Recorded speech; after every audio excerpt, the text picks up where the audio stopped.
வந்து நாங்கள் சொல்லணும் வந்து நாங்கள்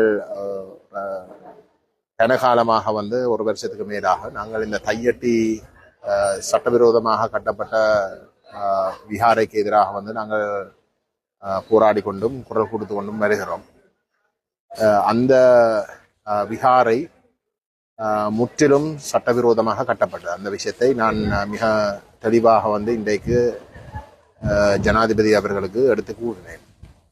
ஏனென்றால் அங்கே இந்த தொல்பொருளோ வேறு எந்த ஒரு விடயம் வந்து சம்பந்தப்படவில்லை.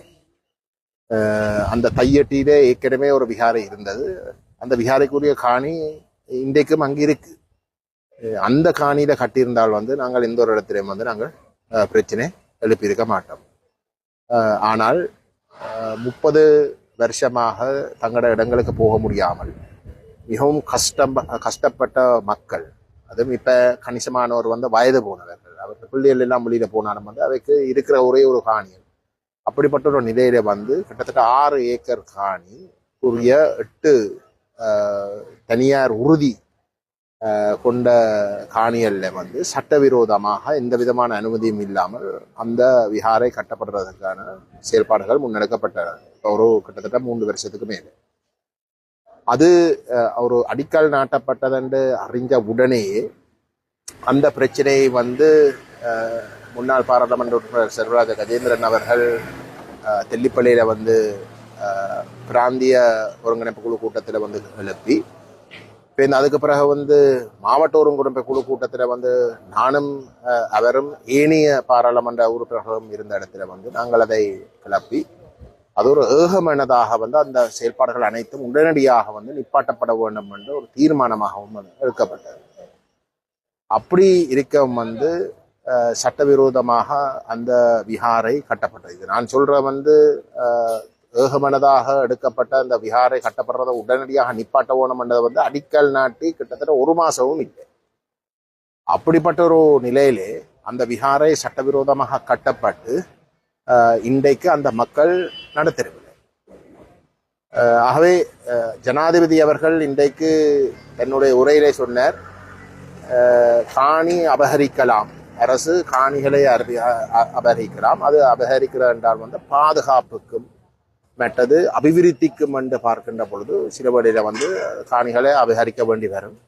ஆனால் அப்படி இருந்தாலும் வந்து அந்தந்த பாதிக்கப்படுறவர்களுக்கு வந்து நஷ்டஈடு வழங்கி அவர்களுக்கு மாற்று காணியிடம் வந்து வழங்கப்படும் என்று சொல்லியிருக்கிறார். ஆனால் இங்கு வந்து இந்த காணி பறிக்கப்படுறதுக்கு சட்டவிரோதமாக பறிக்கப்படுறதுக்கு வந்து எந்த ஒரு அபிவிருத்தியோ பாதுகாப்போ சம்பந்தப்படவில்லை.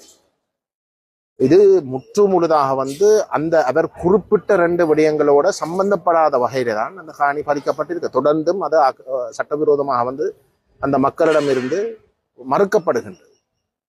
ஆகவே கடந்த அரசாங்கங்கள் செய்த பிழைகளை சுட்டி காட்டுகின்ற இந்த அரசாங்கம் இந்த விடயத்திலேயாவது தாங்கள் இனவாதிகள் இல்லை, தாங்கள் இனவாத கோணத்துல வந்து செயல்பட மாட்டோம் என்று எல்லாம் சொல்ற அரசாங்கம் இந்த விடயத்திலேயாவது ஒரு மாற்றத்தை வந்து எங்கட மக்களுக்கு காட்டியாக வரும். அந்த விடயத்தை தான் நாங்கள் முக்கியமாக வந்து நாங்கள் இறுதியில வந்து நாங்கள் எழுப்பியிருந்தோம். துரதிர்ஷ்டவசமாக அந்த கோரிக்கையை மறுதளிக்கிற வகையில வந்து எங்கட மக்களாலேயே தெரிவு செய்யப்பட்டதாக சொல்லப்படுகின்ற ஒருவரும், மற்றது நான் அர்ச்சுனா என்ற பாராளுமன்ற உறுப்பினரும், மற்றது நான் எதிர்பார்க்காத எங்களுடைய வடமாகாண ஆளுநர் அவர்களும் வந்து அந்த அந்த மக்கள் சம்மதிச்சிருக்கிறார்கள், வந்து மாற்று காணியை வந்து எடுப்பதற்கு சம்மதிச்சிருக்கிறார் என்று குறிப்பிட்டார். எனக்கு அது ஒரு மிகப்பெரிய ஒரு ஏமாற்றம். அர்ச்சனா சொல்றதை நான் ஆச்சரியப்பட இல்லை. ஆனால் ஆளுநர் அவர்கள் வந்து அந்த கருத்தை வந்து அப்படிப்பட்ட ஒரு அரங்கில வந்து சொன்னது எனக்கு ஒரு மிகப்பெரிய ஏமாற்றம். நான் அவரை நேரடியாகவே வந்து நான் வளமையாக அப்படி குறுக்கிட்டு பேசுவது கிடையாது. ஆனால் அந்த கருத்தை மறுதளிக்க ஊனம் என்றதுக்காக வந்து நான் நேரடியாக வந்து அந்த நேரமே வந்து குறிப்பிட்டேன். வந்து அது தவறான கருத்து. அந்த மக்களோட நாங்கள் தொடர்ந்தும் வந்து தொடர்பில் இருக்கிறோம். ஒவ்வொரு மாதம் வந்து நாங்கள் அவர்களோட தொடர்பில் இருக்கிறோம். நாங்கள் அவர்களோடு இணைந்து நாங்கள் இந்த போராட்டங்களை நடத்துகிறோம். அவர்களுக்கு மாற்று காணிகள் வேண்டாம் என்று தான் அவர்கள் சொல்றார்களே தவிர அவர்கள் எந்த விதத்திலையும் வந்து வேறு இடங்களுக்கு போறதுக்கு விருப்பமே இல்லை. அது மட்டும் இல்லை, அங்கே இருக்கக்கூடிய சுத்தி வரை இருக்கக்கூடிய மக்களும் அந்த நேரடி சம்பந்தப்பட்ட உரிமையாளர்களுக்கு தாண்டியும் வந்து அங்கே சுத்தி வரை இருக்கிற மக்களுக்கும் வந்து அங்கே ஒரு விஹாரை பாரதம் வந்து விரும்பவில்லை. ஏனென்றால் அவர்கள் காலப்போக்குல வந்து அதை விஸ்தரிக்கப்பட்டு வந்து தங்களுடைய காணியிலும் வந்து பறிக்கப்படும் என்ற ஒரு பயத்திலே தான் இருக்கிறோம். ஆகவே இது வேறு வேறு இடங்கள்ல வந்து விஹாரைகள் இல்லையென்று இல்லை, யாழ்ப்பாண குடநாட்டில் வந்து வேறு விஹாரைகள் இல்லையென்று இல்லை. அப்ப இது முழுக்க முழுக்க ஒரு மிக தவறான ஒரு இனவாத இராணுவம் செய்த ஒரு செயல் என்ற வகையில தான் நாங்கள் இந்த கோரிக்கையை வந்து ஜனாதிபதி அவர்களிடம் கேட்டிருக்கின்றோம்.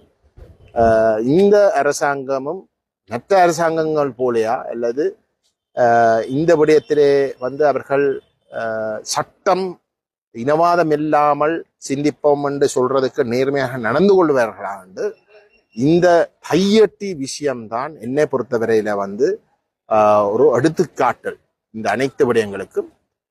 அந்த வகையில நாங்கள் தொடர்ந்தும் இந்த பாதிக்கப்பட்ட மக்களுக்கு வந்து குரல் கொடுப்போம். நம்முடைய மக்கள் யோசிக்க வேணும். இது 6 ஏக்கர் காணியில 8 உறுதி உரிமையாளர்கள் வந்து பாதிக்கப்பட்டதாக வந்து கருதினால் இந்த இனம் அழியும்.